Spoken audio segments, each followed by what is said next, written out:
Ladies and gentlemen, can the Buffalo Bills bounce back against the Tampa Bay Buccaneers? It was just announced that we are donning our standing Buffalo uniforms. Perhaps I'm a bit skeptical since anytime Buffalo has gone outside of the norms of uniform combinations, it has ended in an L. But I'm not.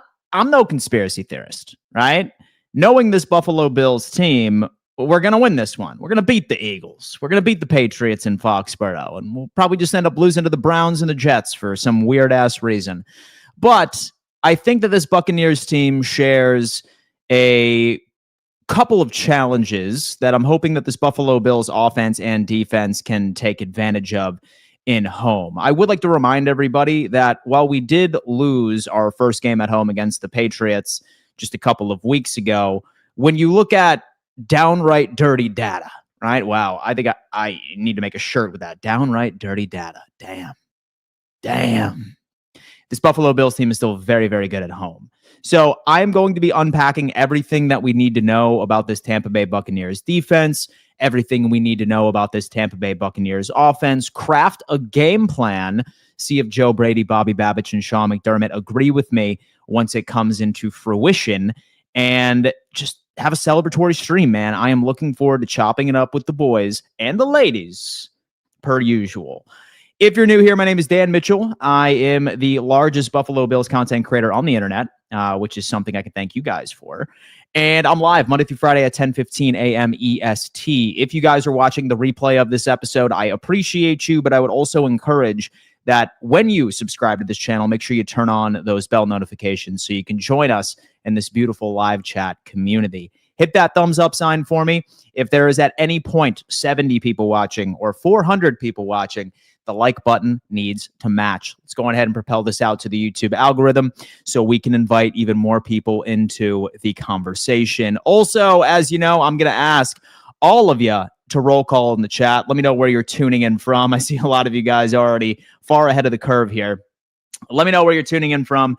Do not be shy. I am talking to the lurkers as well. You guys already know the drill. I'm going to have to give a couple of shout outs here to our proud partners, because without them, where would we be? Starting off with William Mattar. Folks, if you were ever hurt in a car, you have to call William Mattar, #1 car accident attorney in the state of New York. I would never wish a car accident on anybody, but say that it does happen. It is the cruel reality of the world that we live in. You have to make sure you have the right guy in your corner, the right representation, and look no further than the absolute best, William Mattar. Thank you so much for being a proud partner of this channel. I also need to give a giant shout out to our good friends over on Sleeper, folks. NFL Week 11 starts tomorrow. Jets and the New England Patriots. And say, for example, you want to put money down on specific players and their performances. I could not recommend a better place to do it than Sleeper, the #1 player prop platform on the market. Signing up, guys, you end up getting a free $20 just from hitting that link in my description. And then if you decide to put down a deposit, you'll also get a 100% deposit match all the way up to $100. So if you know what you're talking about, you could turn that promo cash into real cash. So shout out to Sleeper. I appreciate you guys for always being there for me. Let's go on ahead and see what the audience is all about today. Where's everyone tuning in from, guys? I notice a lot of shy people watching this show right now. Sounds like you're a little timid. Don't be timid, guys. Let me know where you're tuning in from. We got Belgium in the building. Holy hell. What is going on, Billy Boris? I hope all is well. I hope you were enjoying your afternoon over in Belgium. Go Bills from Central Kentucky is in the building. We have San Jose, Baltimore, Lockport, New York, Buffalo. Homegrown right there, brother. I appreciate that. Harrisburg, Pennsylvania, Fort Mill, South Carolina. Jesse is at work in Iowa. It's funny because I know a lot of you guys listen to me while you're working and you use me as a way to make the workday go by faster. And I love that. Listen, I strongly encourage that you do the same. El Paso, Texas. Dan, you already know. Always, Hector. What's going on, my friend? Lockport, Go Bills. Chattanooga, Tennessee. Arkansas, West Seneca. Uncle Willie. I'm not sure if that's a place. Raider Nation, San Jose. Knock Andro. That is my boy. Lockport, place to be for the Buffalo Bills. Hope the Jets win, don't we all? Connecticut, Baltimore is in the building. Lexington, Kentucky. Go Bills from the Bronx. What is going on, my friend? Buffalo, New York, Jersey, Olean, New York. Brazil is in the building, but ex-Rochester. Okay, all right. Hey, man, I love that. Fat Man, Rocky Point, Mexico. Go Bills. I love that. I love that. We have Egypt in the building. Oh, okay. Never mind. I see where you're going with that. Austin, Texas is in the building. We have Tijuana, Mexico. Jonah Williams, I can only assume you are on vacation. Enjoy your vacation, man. Beautiful place you're at, man. St. Petersburg, Florida. Niagara Falls. Go Bills. Go into the game. Bills got to win. Bills fan friend is a Bucs fan.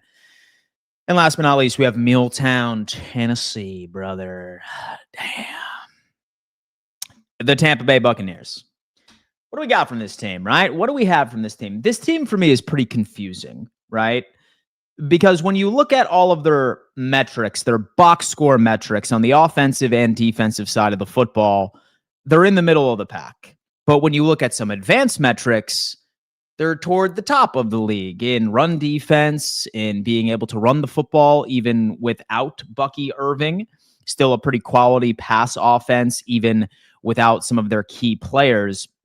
But I want to start off with this Tampa Bay Buccaneers defense, because what has been the biggest issue amongst Bills fans with the Joe Brady era thus far in 2025? Getting the pass game going.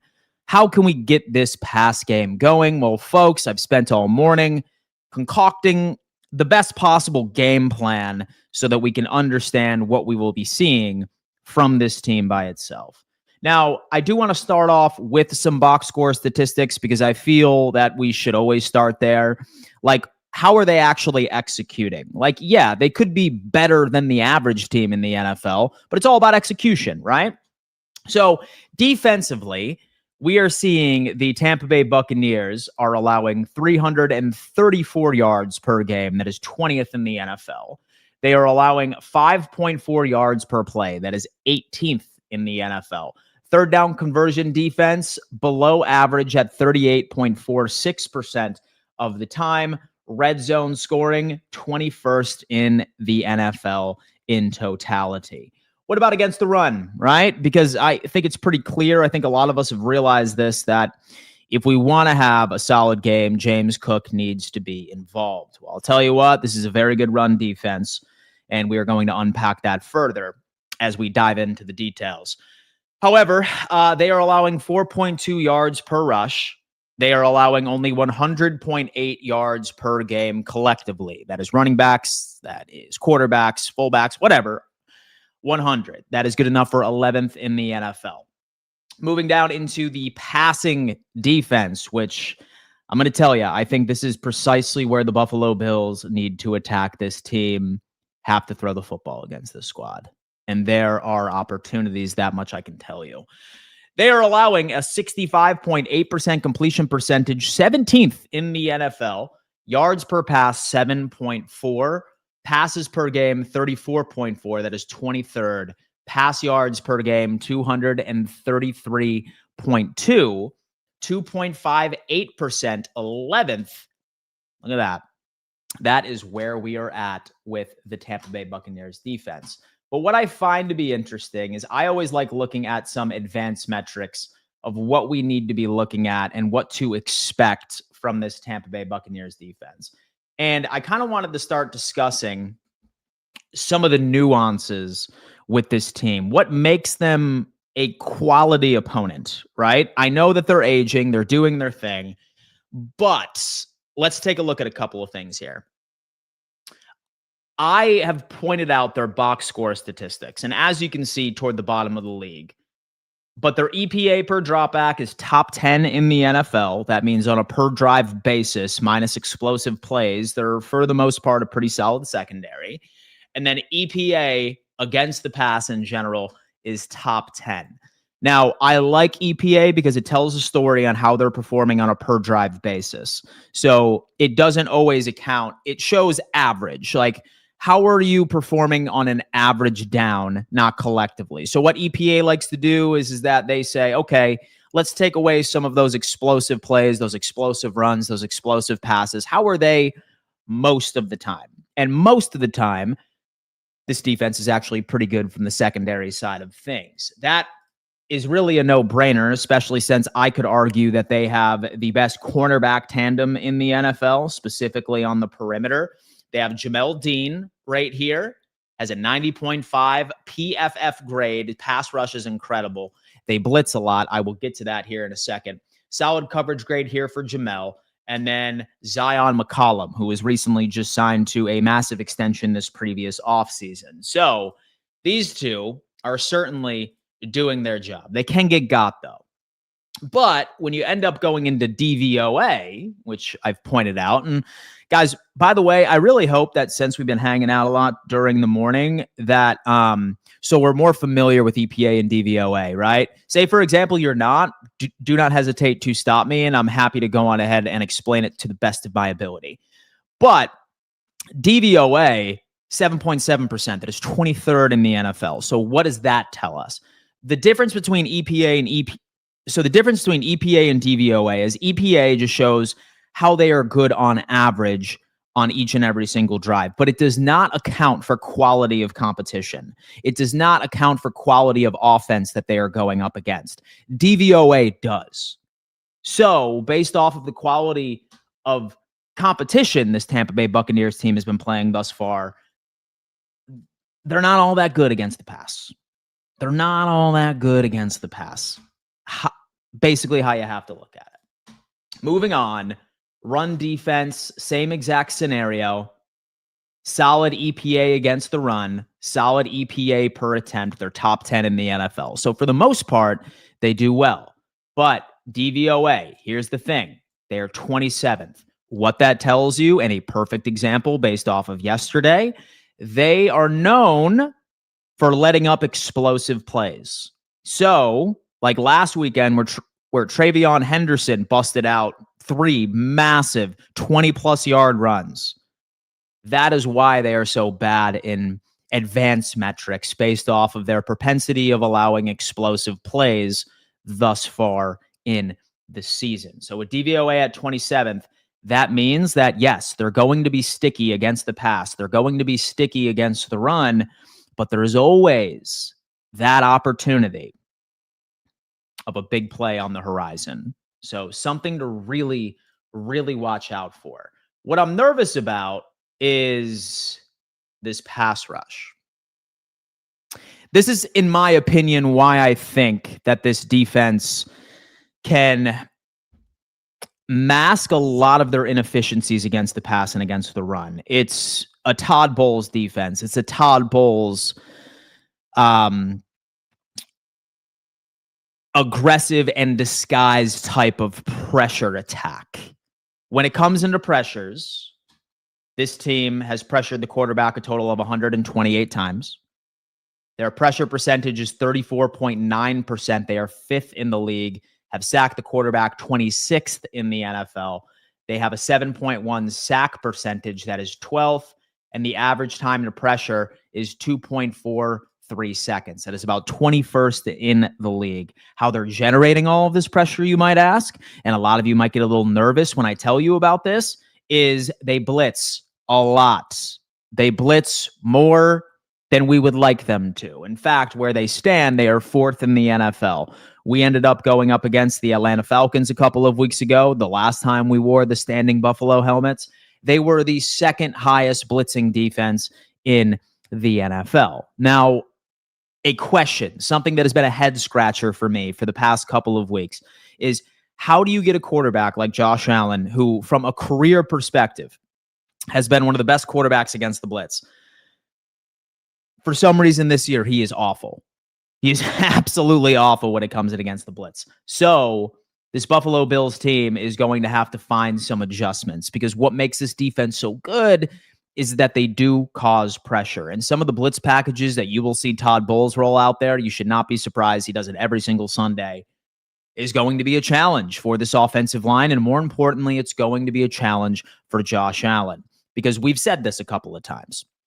You look at the Bills' offensive line, statistically, advanced metrics-wise, this offensive line is arguably better than it was last year as far as average time to throw, as far as average time to pressure, as far as pass block win rate, run block win rate. We're better than what we were last year through 10 weeks of the NFL. But Josh Allen's been on his ass a little bit more than often. Why? Because he's bailing out of the pocket far too soon, and he's running himself into sacks. Okay? So I need Josh to trust his offensive line. That is key number one. Trust your offensive line. If you need to, heavy personnel packages.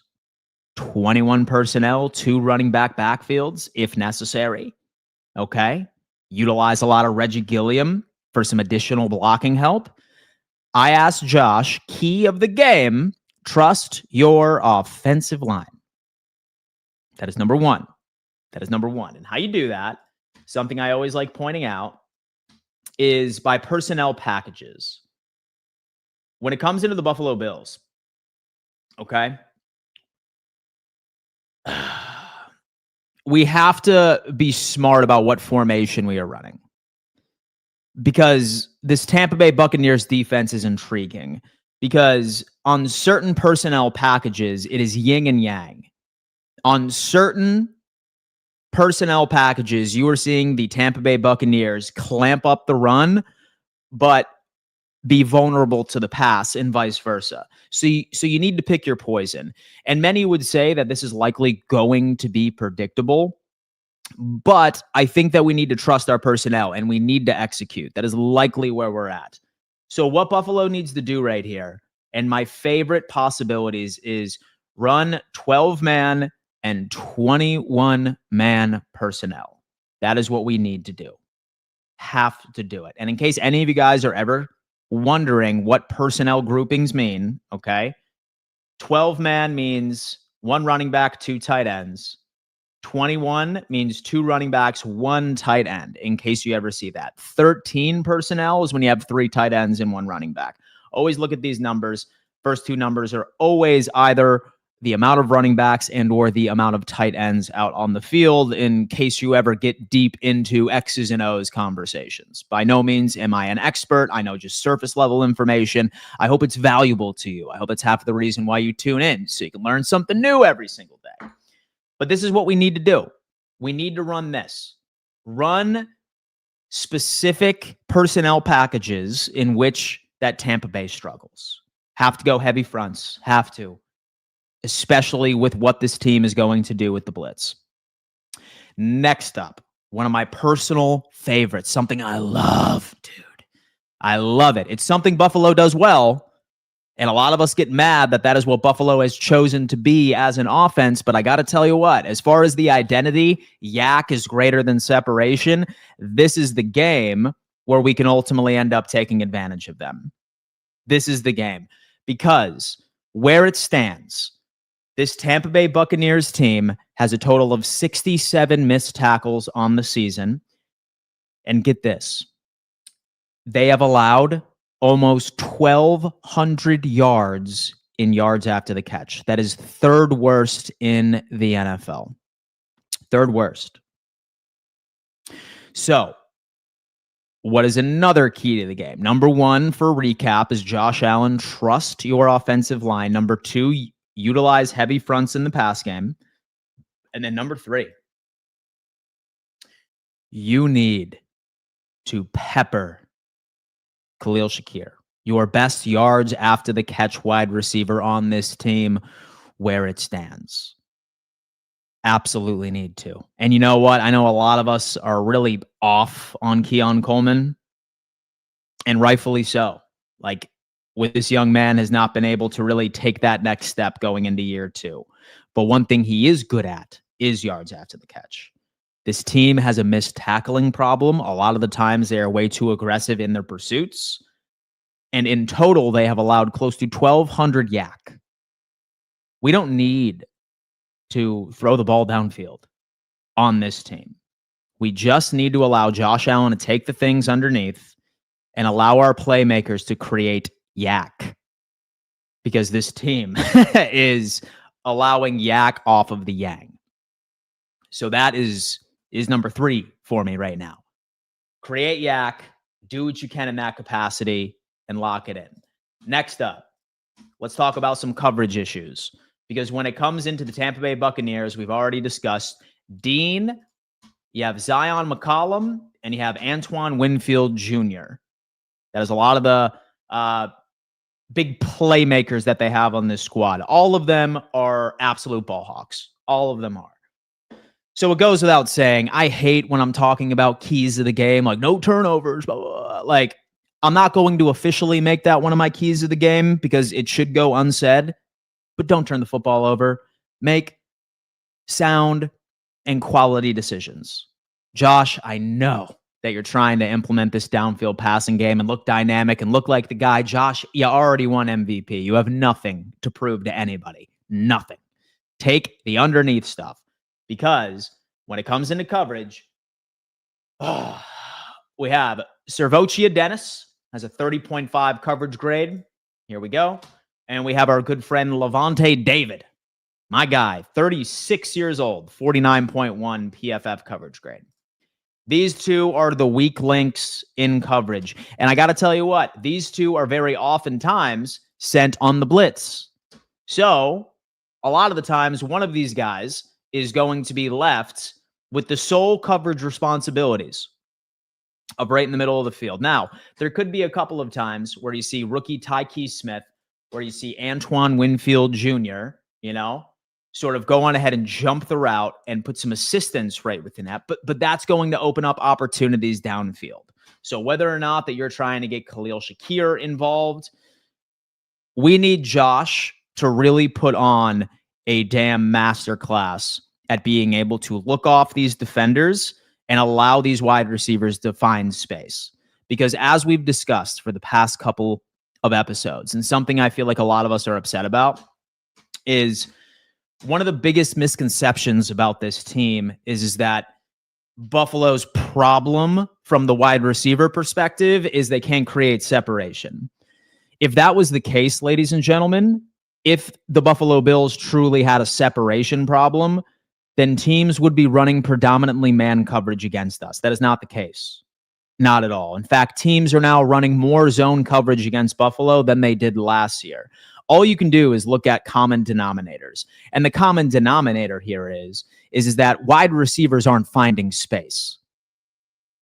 Joe Brady is limiting quite a bit of the wide receivers we have on this roster in their specific route trees. That's the problem. They're not finding space. Last year, Buffalo was one of the best teams in the NFL against man coverage, and teams are now running zone. We're going up against a defense that's literally right down the middle with man coverage and zone coverage.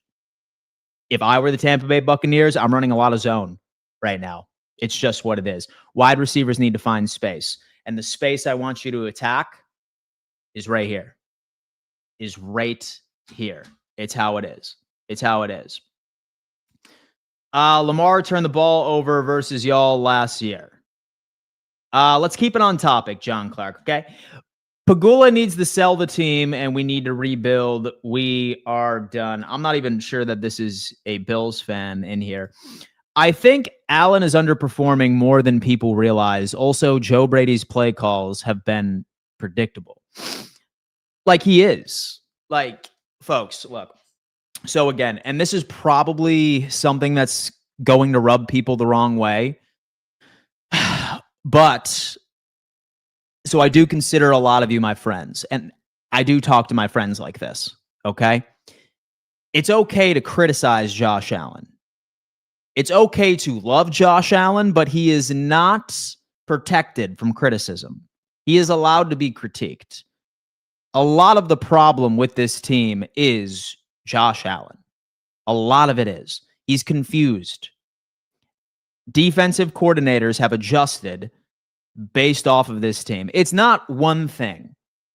It is a pie. It is a stew of different factors going against Josh, right? What defenses are doing is they have really been experimentative with their pressure packages, and Josh has no idea where pressure is coming at any given moment, stacking the box and only sending 3 at a time. and it's often rotated, so you never know which three are coming at any given moment, and zone coverage. Zone coverage is what is confusing him. That's largely what it is. So say that I were to pinpoint like what the true issues were, I'd probably put Joe Brady and Josh Allen probably share about equal amount of the blame. Equal amount of the blame from the beginning. But you know what's great about it too? Just because we can sit there and criticize how Josh has been playing, the good thing is, folks, and hear me out, this can be fixed. This can be fixed. It's fixable. So ultimately end up running this when you can. So again, to recap, what are some of the keys for the Buffalo Bills offense versus the Tampa Bay Buccaneers defense? I'm going to tell you exactly what you need to look at. I want to get them out of nickel. I want to get them into... All right. So I want to get them right into here. So the key for the Buffalo Bills defense is this. Or offense, excuse me. So what you're going to be seeing is a lot of base. Number one, I need Josh Allen to trust his offensive line. This is not going to be a game where he has to be bailing out of the pocket. He can't be bailing out of the pocket and running into sacks. He just can't. Be conscious of your personnel packages, some heavy fronts, shift your protections appropriately, don't get flustered. Trust in your offensive line. Like, dude had 3.5 seconds to throw the football last week. Continue this. Don't run into sacks. And once you end up getting this pass game involved, these two are the guys that you need to go after. No questions asked. No questions asked. Right over here. As far as Cook, is concerned, so I'm not saying to completely ignore him in general. Again, this Tampa Bay Buccaneers defense, collectively on a per drive basis, is very good against the run. But they do have a propensity of letting go the big play. Explosive runs, quite a few of them. So, still pepper in James Cook. But if we want to win this game, we need to be able to get the pass attack going. And how you get the pass attack going? Quite simply, take everything underneath. Attack Levante David and same thing with Dennis right in the middle of the field.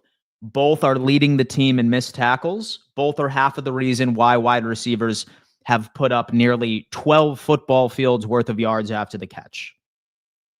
That is going to be a key to the game. And don't turn the ball over for the love of all that is mighty.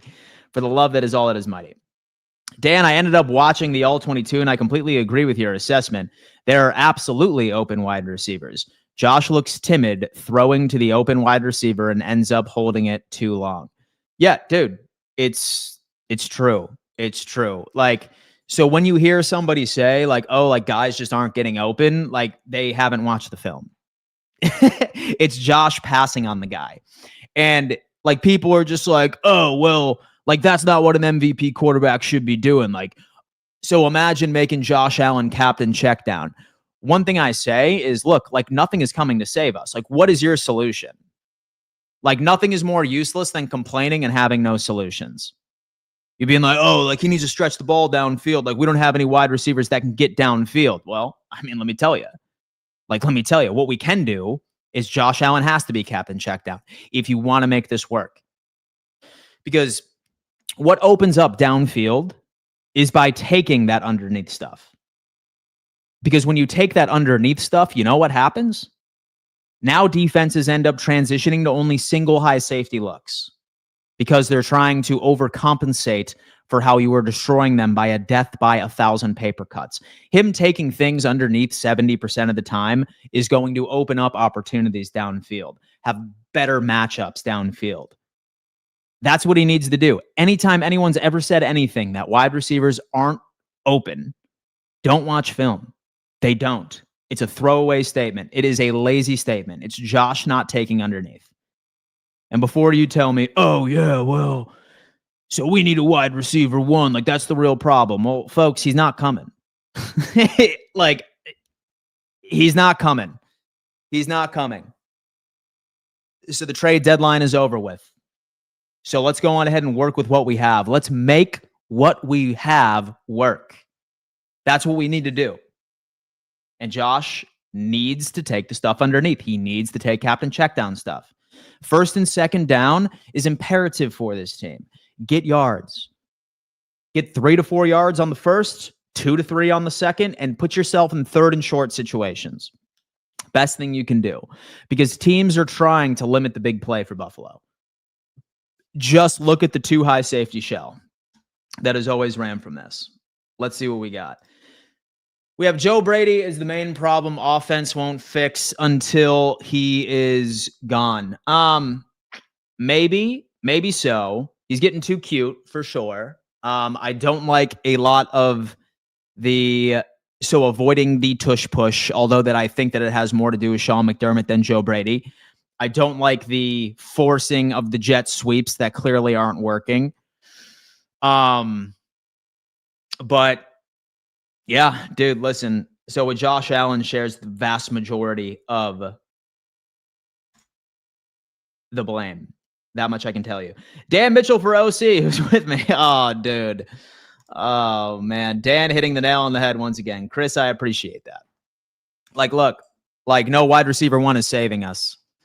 So I'm not about to get into a debate with somebody being like, no, the real problem is that we don't have any separation, which is a complete lie. And then number two is, oh, man, like we need a wide receiver number one. That fixes everything. Guess what? He ain't coming. He's not coming. I mean, who's it going to be? Gabe Davis? Is Gabe Davis our wide receiver number one? I would be happy with it. Like, I would be open maybe to seeing if that maybe gives Josh a larger sense of comfortability. But for me, nah, dude, I'm good. I'm good on that. All right. Let's go ahead and get to a Q&A right before we ultimately end up getting into the Buccaneers offense, man. Baker Mayfield. Big Baker Mayfield guy, by the way. Big fan of Baker. Always have been. But let's see. Statement: with Kincaid out, utilize Hawes as tight end one, not Knox. I don't think Joe Brady is going to do this, but this is what I would do. Okay? Dalton Kincaid is out. What I think you need to do is you need to push Khalil Shakir on the outside. Hopefully Joshua Palmer is back. And you put Keon Coleman in the slot on 11-man personnel looks. I'm not saying all game, but I'm saying on would-be passing downs, forcing Tampa Bay into nickel. If you force them into nickel, I would love to see that personnel grouping. Because Khalil Shakir, while limited reps, is still very efficient on the outside. He was very efficient on the outside while he was at Boise State. If it were up to me, a lot of reps on 11-man personnel would have Khalil Shakir as the X, would have Josh Palmer on the opposite perimeter, and we'd put Keon Coleman out of the slot. I would love to see some formations like that because I think that would go to some of our strengths. You have Dawson Knox, and this is only something like a slight Band-Aid until Dalton Kincaid gets back. The problem with running 11-man personnel versus this defense is that you're going to be pretty light as far as protection is concerned, especially if they decide to blitz. From there, all we need is Josh Allen to stay as cool and as calm and collected as humanly possible, because that is largely what's going to happen. Let me see. Just a thought. Remember the Hard Knocks episode where they were working on changing Allen's mechanics? Could be this part of his struggles. I'm going to have to really look into this. Let's see. You think they will call up Hardman before Davis? So I think Hardman is going to be called up, but not to be a wide receiver. Maybe in like a couple of packages here and there, but he's going to be called up so to be our kick returner. And Brandon Codrington will be cut. Like, dude is only a kick returner on this team, and he's been a healthy scratch for the majority of the season. So Hardman is going to be elevated, because one of the big issues with this team that a lot of us ignore is special teams. Special teams has been atrocious. We have one of the worst starting field positions in all of the league, and that's a special teams problem. And you remember last year, dude, like we were pounding the table to get Smiley off of this coaching staff. We replace him with a quote unquote top 5 special team coach, and we've all but regressed. And it's kind of difficult to compare the two units because both of them were bad. But this one, man, like we need better starting field position. Like we need it. So maybe Hardman ends up sort of adding to that. But with Gabe Davis, say that I was a gambling man, I think that he's elevated and Shavers is cut. Shavers has been like Shavers is. So I'm trying to be polite into how I say this. He doesn't fit this offense. He's not getting the reps. And people like will largely come up and say, oh, Dan, no, he deserves to be on this team. He looked great during training camp. Like we're just not utilizing him correctly. There are a lot of things we don't see in practice, right? Like there are a lot of things we don't see in practice. If a player is not getting the football, I highly doubt that an offensive coordinator is just going to ignore him just for the fun of it. He must be throwing up some red flags in practice, or Josh Allen has no trust in him whatsoever. That's why I think he hasn't had many targets. That's why I think that he hasn't been a part of this offense as of late. So we'll see. Richie Fresh is in the building. Josh watches film and pending he became stupid/dumb over the last 2 months. How is him seeing an open receiver not an easy fix? He's not a rookie anymore, for sure. It's got to be. It's got to be an easy fix. Maybe he's putting too much trust, like in Keon Coleman. Based off of his recent press conference, I think that trust is all but dwindling and all but gone. That's my own specific take. But, I mean, still a question. How do you think we will do against Baker Mayfield? Because he's not a quarterback to just take a sack. He will scramble. I'm glad you brought that up. As we ultimately end up transitioning over to our preview for the Tampa Bay Buccaneers offense. Something I think which is kind of interesting. So we hear the Tampa Bay Buccaneers offense and we're like, oh my God, like this team can put up points, man, especially against our defense, man. We're going to be having some issues. Well, guys, one thing I can tell you is this team is a much different team than when Bucky Irving and Chris Godwin are not on the field.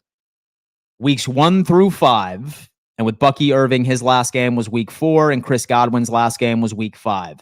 Based off of yesterday and based off of Todd Bowles' press conference, he doesn't sound too confident that he is going to play, or either of them will play. A lot can change. Perhaps that's gamesmanship. But let's assume that he's not lying.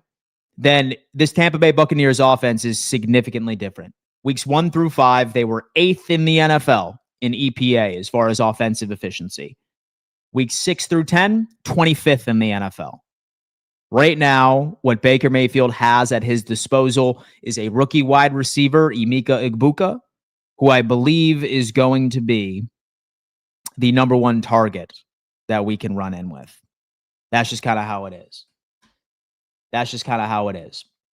And then Tez Johnson, who is a 7th round quarterback. That's just where we're at.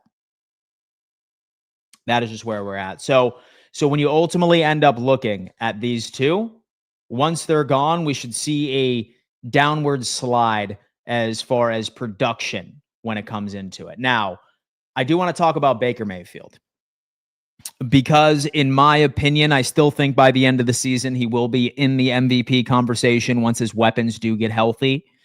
He's very good, man. Like when you look at the Tampa Bay Buccaneers offensive line, not very good at preventing pressure. Okay. But Baker Mayfield is still one of the least sack quarterbacks in the NFL. He is 3rd in the NFL for avoided sacks. He has avoided 9 sacks. While his offensive line is hanging him out to dry, we all know what kind of player this guy is. Okay? He avoids sacks. He's very difficult to take down. If you were hoping for a 7-8 sack game from this defensive line, I'm sorry to tell you, it's probably not going to happen. However, I think there's a couple of things that Buffalo can ultimately end up utilizing against this QB. He is awful when you blitz him. Awful. He is awful. A lot of quarterbacks, good quarterbacks, can overcome the blitz. Not so much Baker Mayfield. When you end up looking at this, when blitzed, he has a 54.5% completion percentage. That is lower than when he is just under organic pressure. So you can get under Baker Mayfield's skin when blitzed. So I'm interested to see, what is Buffalo going to do? Some DB blitzes, perhaps? Maybe we end up sending Matt Milano. Maybe we end up putting Dorian Williams in the game as well. Like maybe we end up giving this offense a lot of base and or some other defensive coverages that would work. But you have to blitz Baker Mayfield. You absolutely have to. As far as matchups, I'm going to go on ahead and show you guys a little bit here. As far as matchups, you're damn right that I want Maxwell Harrison lined up against Emeka Egbuka. I do. They're both rookies as far as I'm concerned. They are both rookies. If Benford is healthy, which I believe Benford is going to be healthy and he will play, and so I know we see Trey White out here on the opposite side, but I think Benford will likely be a go on Sunday, barring some crazy setback that I haven't been paying attention to. I think you need to put Maxwell Harrison on Egbuka. Like, young man has had 2 very good games. One specific rep against Jalen Waddle was more sucked, right? Like, he had way too much confidence in his speed and didn't end up utilizing his using his overall physicality. But I think Harrison on Emeka Egbuka is indeed a matchup. You have Shepard right here, Sterling Shepard. I think a lot of us are familiar with him from the Giants game. I would trust Taron Johnson. Hopefully he's back, if not Cam Lewis. And then you have Tez Johnson on the opposite side, who is likely going to be going up against Benford. So no wonder that this team is struggling right now. So you have a failed wide receiver from the New York Giants, okay? Have the best rookie wide receiver in the league in Emeka Egbuka. And then you also have Tez Johnson on the outside, who's going to be going up against Christian Benford. So I like these matchups. I really, really like these matchups. You have Rashad White as your running back, no Bucky Irving. Like, you have not seen a lot of quality production from their run game. Cade Otton, the tight end, is also going to be somebody to watch out for. He is exceptionally underrated. He's going to be a guy. But based off of our personnel, I really like what this team looks like. So the Harrison and Egbuka matchup is hopefully going to feed some families here. That's kind of where I'm at. So make sure you match up accordingly when it comes into this defense. That's where we're at. That is where we're at. Trying to think if there's anything else that needs to be highlighted. Yeah, have blitzing here from Kevin. So make sure you run a lot of zone against this team and disguise as many coverages as humanly possible. And for the love of God, offense, do your job. That's just where we're at. White is no slouch. It's sad that Dable wants to come back to help Josh, but McDermott's squash can't put their differences aside for the greater good.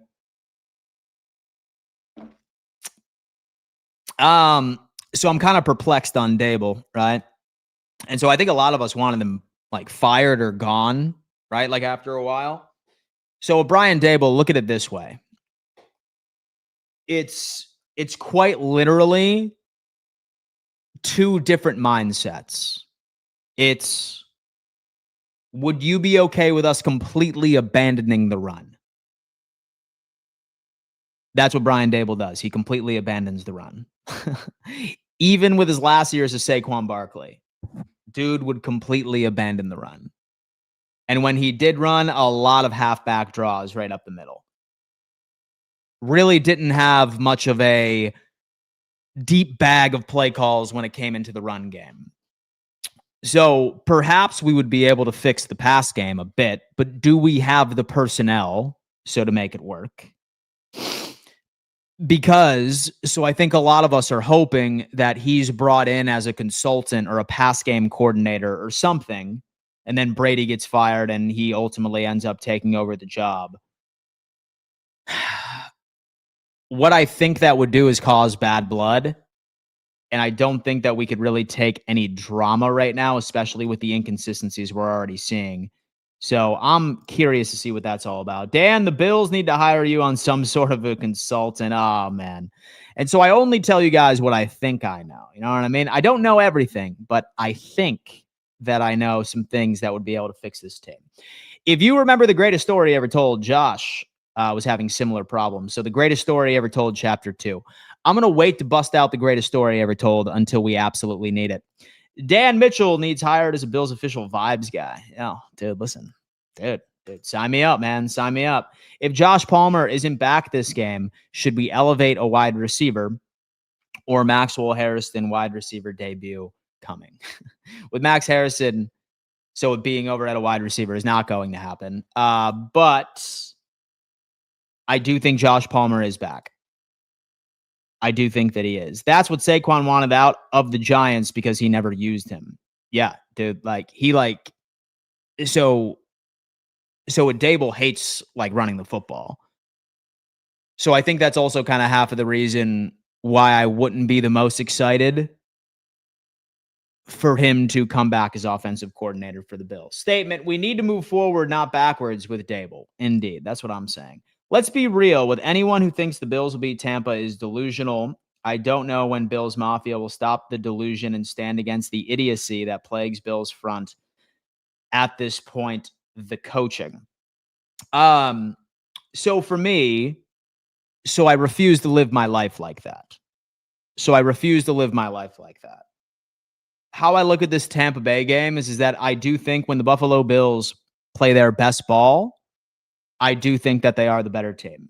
And so I think that we have a lot of mismatches, especially with the current state of their roster, especially with McDermott calling plays on the defensive side of the football, especially with some of their weaknesses on the defensive side of the ball compared to what the Buffalo Bills do well on the offensive side of the football.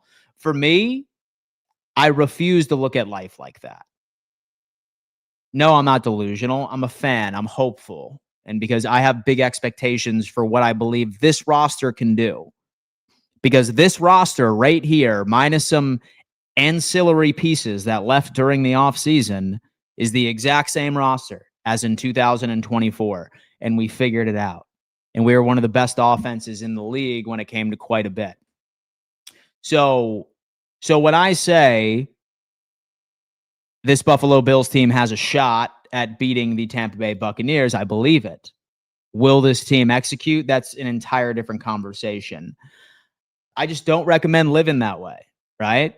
Say that you truly feel that way, I would probably not watch a lot of Bills content. I wouldn't watch the games, because it's clearly not good for my mental. It's clearly not good for it's my mental health. Being pissed off and miserable is not good for your health, folks. So say that you genuinely feel that way about the Buffalo Bills, I would recommend just stop watching, dude. Stop watching. Otherwise, things are going to be rough. Dan, it's Bills fans who swear up and down Allen didn't have a bad game on Sunday. It is crazy. I mean, he did. He did. He threw for 300 yards, great. But, really, at the end of the day, it's tough. So I'm working on it. And by no means does that mean that I hate QB1. I still think he's one of the best in the league, but he's been playing like poo-poo for quite a few games so far this season. Dan, I disagree. Although Allen has had his problems, it comes down to play calling and the wide receivers being where they're supposed to be, and it hasn't clicked. So with Josh has the opportunity of being able to audible out, right? He is a vet. And then there have been several times where he has audibled out of the play, and it just didn't ultimately end up working. But it's all right, Dirty Dan. We can agree to disagree. So we can agree to disagree. That's why the good Lord makes him play the football games. You know what I mean? Everyone is entitled to their own opinion. But for me, I think that Josh has quite a bit of the blame as well. The corner fade play for Keon should only be used in the red zone. He needs to be utilized more in the short pass game, like quick slants, so the wide receiver blame goes to Joe, but Josh doesn't trust anybody he sees. For sure. So it could go personnel, but like for a second, so you can't tell me that Josh does not trust Dawson Knox, does not trust Khalil Shakir, right? Does not trust James Cook. He has plenty of trust out there. It's more so that, so I think, so a lot of what's wrong with Keon or why it appears that this offense is being forced to utilize Keon is Josh's preference. Like, you look at who has been a deep go route receiver for the Buffalo Bills for the past couple of seasons, boys, and who has been our deep go ball guy for like most of Josh Allen's career, Gabe Davis and Keon Coleman. He prefers that. He wants a slower, big-bodied wide receiver in contested catch situations. He wants his guy to go up and get it. Like, that's who he wants, right? Like with Joe Brady, he can call the play, but ultimately, it's Josh's final decision on who gets the target, right? It's his decision to throw when like he has no separation on the outside. It's his decision when he runs that fade route, right? Say that it was that bad, or say that it was up to Joe Brady. He's not the one saying, no matter what you do, so no matter what you do, you need to go on ahead and throw to Keon Coleman. That's not really how it works. And sucked as head coach, his offenses aren't that good either. Let me see. And do you think we try to get a wide receiver one at the draft or try to make a trade with another team? So I think Buffalo ends up going with a trade. I think that we revisit the Jalen Waddle conversation in March. I think we'll probably make a call to Minnesota for Jordan Addison. I think we'll probably make a call to Detroit for Jamison Williams. 3 of those guys I'd be pretty happy in bringing in. 3 of those dudes, I'd feel really, really good about it. That's just what it is. When Dable was hired and not promoted, so was Dennison. Dan, and do you feel like Brandon being dead enough to improve the Bills roster before the trade deadline? Do you feel like Brandon being dead enough? What do you mean being dead enough? So you mean aggressive enough? With Dable as a Western New Yorker, it's in his blood. He will be successful in Penn State. Give Dable his job back? Sure, but would you be okay with completely eliminating James Cook? Because that's what he does. He does not run the football. So if you're okay with that, sure. But you can't hire him as you can't hire him as an offensive coordinator. You would have to wait until the following offseason. You could bring him in as a consultant, but I don't think that this front office or head coach is going to allow it. So, like, that's why. So when it comes into crazy hypotheticals, like, oh, like we need to switch Trey White over to safety, or we need to bring Brian Dable back into the house, or we need to fire Sean McDermott and Brandon Beane this offseason. Why I don't entertain those conversations is largely because I think it's a giant waste of energy, because none of that is happening based off of their decision-making history. So I don't like to waste a lot of energy in those sort of hypotheticals because I know how this front office behaves. That's me. As bad as this has looked and the games we've lost, we also haven't been as healthy as needed, along with complacency. Who gets up for the Dolphins after beating the Chiefs? Context matters. I'm really, really hoping that with Josh Palmer coming back, that things look a little better, because he did start to look pretty good in Atlanta before his injury. Dan, God forbid, if we lose to the Bucs, is that us out of the playoffs? Thoughts, please, mate, with Andrew from over the pond. So as far as my panic of being out of the playoffs, no. As far as panic of having to like be the therapist, like for this fan base, for sure, that gives me anxiety because I know it's about to be a dark hole. But how I look at everything is, out of all of the teams that are currently above us in playoff contention, with the exception of the New England Patriots, all of them have significantly more difficult schedules than we do. So if Buffalo loses to Tampa Bay, then I think we could kiss our division away, right? Say that New England beats the Jets on Thursday, which I think is all but a certainty. From there, what I would look at is that we have a 6-4 team, and we would just need to buckle down. But no. Say that things get dicey for me is if, for example, like we drop like 3 straight. Although that Buffalo has never dropped 2 games in a row twice in any season since Josh Allen. So that much we can hope for. We got the Jets. We have Jets in the building. We got Glenn in the building. Glenn, what up, Glenn? James Cook is the playmaker on this team. Is no James Cook, the team is bad. Get James Cook involved, except for it's going to be a hard thing, especially against this run defense. Last Chance TV. And do you think we can slow Baker down like the Saints did the other week? Blitz, blitz, blitz. Blitz, blitz, blitz. In fact, you know what? I'm kind of curious about this too. Give me Baker Mayfield's success rate against zone and man coverage so far in 2025. I'm asking my AI intelligence to see what that looks like. And so our schedule easy, and we're not losing to no trash ass fields. I would not think that you would. Wild card teams will be KC, us, and the Ravens. I'm thinking that too. Your schedule is easy because it's a last place schedule. Love you, Glenn, but you oh my God. We have Dable would save this pass game. He would, but would you be willing to sacrifice our run game? But would you be willing to sacrifice the run game? Okay. Oh. Okay.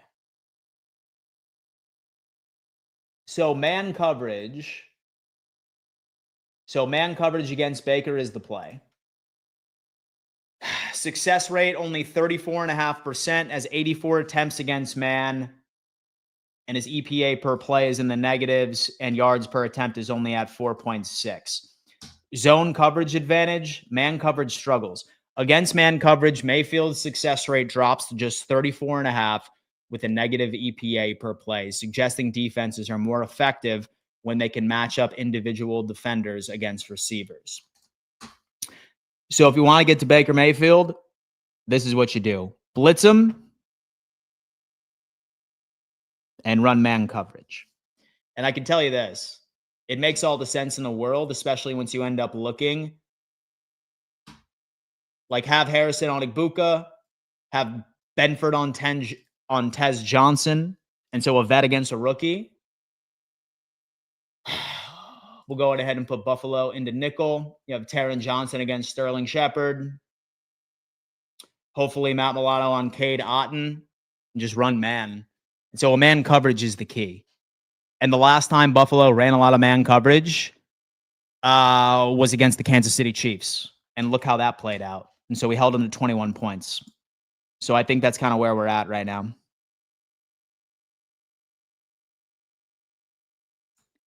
Let me see. I think the Patriots have got lucky the last 2 games. May is second in the NFL, getting sacked at 34, and they have turned the ball over. Last 2 teams the Patriots played just couldn't capitalize on it. And so I'm not going to take anything away from the young man. He's been playing really well. Definitely not going to take anything away from him. But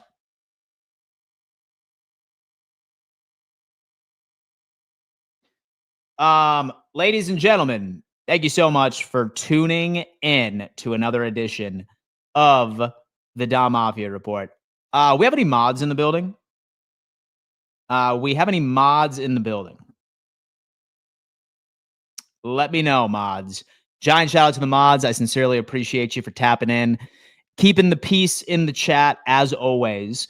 I ask, guys, as I am going out, please do me a favor, hit that thumbs up sign. It's the easiest way to show love. We have DTN. Do me a favor and block this guy. It's Ravens Life 716. He's made like 3 accounts. He's super annoying. So just do me a favor and block this guy. Thank you. He just annoys the hell out of me. Giveaway Mr. Bop, Donut Bop. Oh, man, with the Dalton Kincaid rookie card. I forgot. So I'm extending it. I'm extending it to Monday. Sorry about this, guys. Extending it to Monday. I was just pissed off after a loss, and it was not like top of mind.